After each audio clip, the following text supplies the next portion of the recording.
Նայեք ձեր պորտին, դա պարզապես սպի չէ, դա կյանքի բնօրինակ թելն է։ Շատ ժամանակ առաջ, երբ մենք դեռ չէինք կարողանում շնչել, հենց այս փոքրիկ կետն էր մեզ տալիս ամեն ինչ։ Ահա թե ինչու են հին մշակույթները հնդկականից մինչև հունական այն անվանել տիեզերքի կենտրոն։ Այսօր ես կբացեմ այս կյանքի կոճակի գաղտնիքը և թե ինչպես մեկ կաթիլ յուղը կարող է բուժել ամբողջ մարմինը։ Փորի կենտրոնում գտնվող նյարդային ցանցը գիտնականներն անվանում են երկրորդ ուղեղ։ Այն շատ ավելի խելացի է, քան կարծում եք։ Այն հիմնական ուղեղի հետ խոսում է գերարագ կապուղիով, թափառող նյարդով։ Այդ զրույցի 90%-ը մեր փորից գալիս է մեր գլուխ։ Հենց սա է պատճառը,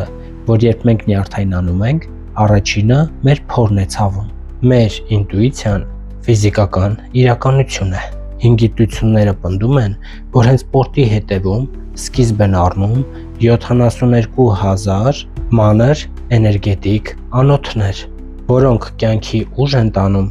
դեպի մեր աչքեր, ոտքեր և սիրտ։ Եվ այդ լարերը վառ պահելու համար հնում կիրառում էին այսպես ասված պորտի յուղումը։ Գիտությունը հաստատում է, թե ինչու է դա արդյունավետ։ Մեր պորտի մաշկը եզակիորեն բարակ է։ Այն յուղերը ներծծում է գերարագ արագությամբ, դրանք անմիջապես ուղարկելով այնտեղ, որտեղ անհրաժեշտ է, շրջանցելով մաշկի ամենադժվարին շերտը։ Մենք կարող ենք թիրախավորել մեր կարիքները։ Եթե օրինակ չոր մաշկ ունեք, մի կաթիլ նուշի կամ կոկոսի յուղը օգնում է այն խոնավեցնել ներսից։ Հոդացավի կամ լարվածության դեպքում օգտագործեք տաքացնող քունջութի յուղ։ Բայց ահա ամենաուժեղ հնարքը։ Երբ անհանգիստ եք, մեղմորեն մերսեք ձեր պորտի հատվածը ժամացույցի սլաքի ուղղությամբ։ Այս կերպ դուք անմիջական ազդանշան եք ուղարկում